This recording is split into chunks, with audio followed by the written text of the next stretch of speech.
Za ki rage volume daga nan in kina so. Hmm? In volume in ya miki yawa kina ragewa daga nan. Okay.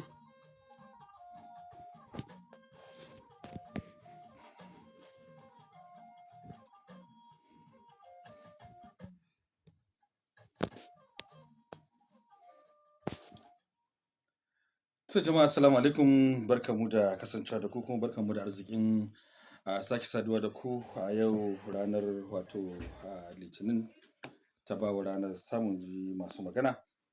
Muna nan a cikin shirin namu na ina mafita, shirin daga al'ada muka ɗauko batutuwa da dama da suka shafi al'umma kai tsaye mu tattauna, wala Allah ya shafi kasuwanci, tsaro, kiwon lafiya da sauran duk wasu al'amura da ka iya taimakawa wajen samun zaman lafiyar al'umma da ci gabansu, wala Allah sha'anin yau da kullum sa ɗure cikin lumana.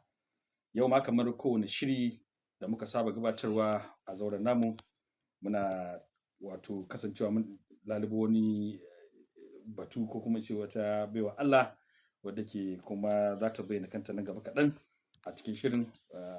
Mun ɗauko batu kenan na batun cimaka wanda yake shine ruhin tattalin arzikin rayuwar ɗan adam gaba ɗaya.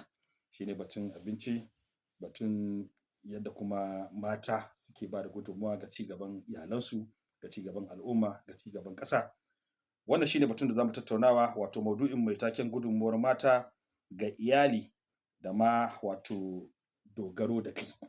Shine batun da za mu tattauna a kai. A tare da ni akwai abokiyar aiki Aisha Jafar.